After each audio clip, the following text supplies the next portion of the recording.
Her karış torpağı kızıldan bahar, almastı zümrüttü dürdülen keram.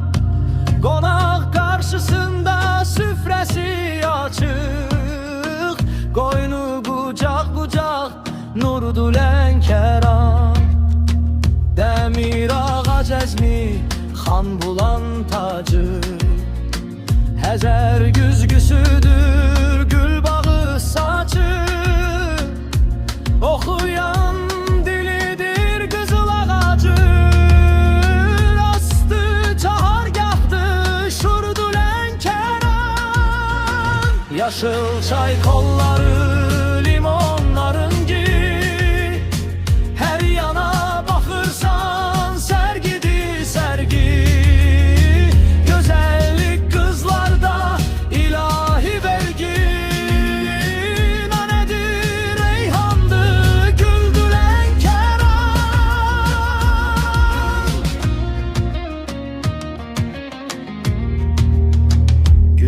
Neçə dəfə görünən itən, həzin səpən dolu tək ötən. Dağlardan dənizə başını örtən, beyaz bulut deyil tüldürən kəran.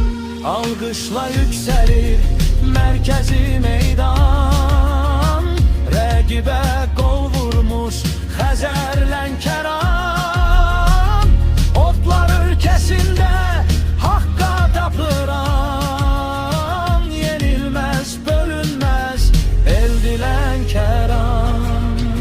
Yaşıl çay kollar